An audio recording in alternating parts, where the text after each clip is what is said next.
Hello students, welcome to online study 24/7। Bihar state philosophy এবং net state ফিলোসফির জন্য যারা online class এবং সপ্তাহে দুদিন মক টেস্টের জন্য ইন্টারেস্টেড তারা কিন্তু ভিডিওর নিচে তার নাম্বারে যোগাযোগ করো। তোমরা এই নাম্বারে যোগাযোগ করে জেনে নিও তোমরা ঠিক কীভাবে মক টেস্টগুলো দিতে পারবে। আমি তোমাদের সাথে এথিক্স নিয়ে কথা বলছিলাম। তো এথিক্স নিয়ে কথা বলার সাথে আজকে খুব একটা ইম্পর্টেন্ট একটা এথিক্সের একটা দিক ইউথনেসিয়া নিয়ে কথা বলবো। এই যে ইউথনেসিয়া, এটা কিন্তু তোমাদের প্র্যাকটিক্যাল এথিক্সের জন্য ইম্পর্টেন্ট, কিন্তু এই যে অ্যাপ্লাইড এথিক্সের মধ্যেও কিন্তু ইউথনেসিয়াটা পড়ছে। এটা কি? এটা অ্যাকচুয়ালি একটা কথা যে স্বেচ্ছায় মৃত্যুবরণ, এই যে কথাটা, কিন্তু এটার বিষয়ে আমাদের প্রচুর রকমের বিরোধী মতবাদ আছে। বিশেষত প্রচুর লোক ইউথনেসিয়াকে সাপোর্ট করে না, এর বিরুদ্ধে আইনও রয়েছে। কিন্তু এই যে স্বেচ্ছায় মৃত্যুবরণ এটা অ্যাকচুয়ালি কি বোঝাচ্ছে? ব্যাপারটা হচ্ছে, ধরো দীর্ঘদিন ধরে কেউ অসুস্থতায় ভুগত, যে এমন কিছু তার রোগ হয়েছে সেটা তার কাঙ্ক্ষিত নয়, সে আর পারছে না নিজের জীবনে, সে যদি চায় যে তার জীবনে সে মৃত্যুবরণ করতে এবং তার আশপাশে আত্মীয়রা যদি সেটা যদি চায়, তাহলে ডক্টর যদি কোনো রকম বিষক্রিয়ার মাধ্যমে তাকে যদি মৃত্যু ঘটায়, তাহলে কিন্তু সেই মৃত্যুটা কিন্তু ইউথনেসিয়ার মধ্যে পড়ছে। অনেকে এটাকে অনৈতিক কাজ বলে বলা হচ্ছে, কিন্তু না, স্বেচ্ছায় কিন্তু যদি মৃত্যুবরণটা হচ্ছে ইউথনেসিয়াটাকে কোনোভাবে অনৈতিক বলা যায় না। কেন বলা যায় না?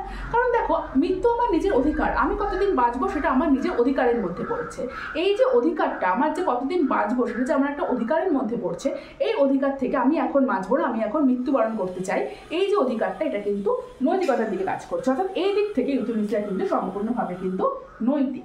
এবং এই যে নৈতিক অর্থাৎ কি, আমি কতদিন বাঁচবো সেটা আমার উপর নির্ভর করছে। আমি যদি এখন মৃত্যুবরণ করতে চাই তাহলে সেটা মৃত্যুবরণ করতে পারি। এটা ইউথনেসিয়ার একটা দিক। এবার ইউথনেসিয়ার এই দিকটাকে কিন্তু তুলে ধরা হয়েছে, কিন্তু এর বিরুদ্ধে প্রচুর রয়েছে যে কেন এটা করা হবে, কেন মৃত্যুবরণটা করা হবে। তো ব্যাপারটা হচ্ছে, যদিও সব কিছুকে ছাপিয়ে ইউথনেসিয়ার সপক্ষ প্রচুর আমাদের আইন রয়েছে। এবার যে প্রশ্নটা, যে ইউথনেসিয়ার হচ্ছে দুটো দিক রয়েছে, একটা অ্যাক্টিভ, একটা হচ্ছে প্যাসিভ। এটা মাথায় রাখবে, এর থেকে তোমাদের প্রশ্ন আসে, একটা অ্যাক্টিভ, একটা হচ্ছে প্যাসিভ। অ্যাক্টিভ কোনটা? অ্যাক্টিভ হচ্ছে এটা যে যখন রোগী যখন আর পারছে না, সে যখন চাইছে না আর বাঁচছে, তার যখন রোগটা আস্তে আস্তে তাকে সম্পূর্ণ শেষ করে দিচ্ছে, সেই সময়টা যদি ডক্টর যদি কোনো রকম বিষক্রিয়ার মাধ্যমে তাকে যদি মৃত্যুবরণ করায়। এবং প্যাসিভটা হচ্ছে তোমার এটাই বলা হচ্ছে যে আত্মসহার জন্য চাইছে না, সে আর থাকুক এবং তাকে তার লাইফ সাপোর্টটাকে তাকে সরিয়ে নেওয়া হচ্ছে, এই সমস্ত দিকটা হচ্ছে প্যাসিভের দিক থেকে যাচ্ছে। ব্যাপারটা হচ্ছে এটাই যে ইউথনেসিয়াকে যে দিকটা, সেটা হচ্ছে আমাদের নৈতিকতার মধ্যে একটা পার্ট। ইউথনেসিয়া যে স্বেচ্ছায় মৃত্যুবরণ আমি করতে চাই, এটা আমাদের একটা নৈতিকতার পার্ট। এই বিষয়ে আমরা দেখতে পারি যে প্রচুর প্রবন্ধ রয়েছে, প্রচুর কিছু রয়েছে সপক্ষে এবং তার বিপক্ষে। যদি প্রশ্ন আসে যে এটা নৈতিক বা অনৈতিক, এটা কিন্তু অবশ্যই একটা নৈতিকতার দিকে পড়ছে, তাই এটা সবসময় তোমাদের এটা নৈতিকতার দিকে যাবে। এটা হলো তোমাদের ইউথনেসিয়ার দিক। আর একটা যেটা ব্যাপার রয়েছে ইউথনেসিয়ার সাথে, আমি আরেকটা বিষয় বলতে চাই, সেটা হচ্ছে লিঙ্গ বৈষম্যীকরণ। এই যে লিঙ্গ বৈষম্যকরণ, এটাও কিন্তু খুব বড় একটা পার্ট আমাদের এথিক্সের দিকে। এটাও কিন্তু তোমাদের অ্যাপ্লাইড এবং প্র্যাকটিক্যাল দুদিকেই তোমরা হচ্ছে বলতে পারো। লিঙ্গ বৈষম্যকরণটা হচ্ছে পুরুষ এবং মহিলার সমতাকে নিয়ে প্রশ্ন, যে পুরুষ এবং মহিলাকে কেন সম হিসাবে দেখা হচ্ছে না, এই নিয়ে যে একটা প্রশ্ন একটা থাকছে, সেটাও কিন্তু আমাদের এথিক্সের একটা পার্ট। অর্থাৎ কি, লিঙ্গ বৈষম্য ইউথনেসিয়ার মতে হচ্ছে আরেকটা আমাদের একটা ব্যাপার রয়েছে, সেটা হচ্ছে লিঙ্গ বৈষম্য। এটার থেকেও কিন্তু তোমাদের অ্যাকচুয়ালি এক্সামে কিন্তু প্রশ্ন আসে লিঙ্গ বৈষম্য থেকে।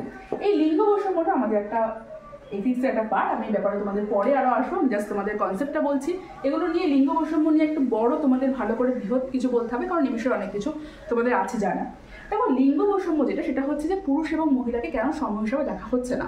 তো তার বিষয়ে একটা সাপোর্টের কথা বলা হয়, যেহেতু পুরুষরা শক্তিশালী, তারা শারীরিক দিক থেকে তারা বেশি শক্তিশালী, মহিলারা নয়। কিন্তু তার বিপক্ষে আমাদের লিঙ্গ বৈষম্যের দিক থেকে, মহিলাদের দিক থেকে আসে, তারা তো মহিলারা মানসিক দিক থেকে অনেকটা শক্তিশালী, দুজনেই মানুষের দিক থেকে সেম, কেন শারীরিক ব্যাপারটা আনা হচ্ছে? তো এই সমস্ত ব্যাপার নিয়ে লিঙ্গ বৈষম্যের দিকটাও কিন্তু আমাদের এথিক্সের একটা পার্টের মধ্যে পড়ছে। লিঙ্গ বৈষম্য নিয়ে আমি তোমাদের সাথে বিস্তারিত আলোচনা করবো। এই বিষয়ে কে কোন মত দিয়েছে, কত সালে কি দিয়েছে, সেটা কিন্তু তোমাদের এক্সামে কিন্তু আসে। বিহার এবং নেটের আগে আমি তোমাদের ফিলোসফির ক্ষেত্রে ইম্পর্টেন্ট পার্টগুলো তোমাদের সাথে আলোচনা করার আমি চেষ্টা করছি। দেখা হচ্ছে নেক্সট ক্লাসে। টাটা।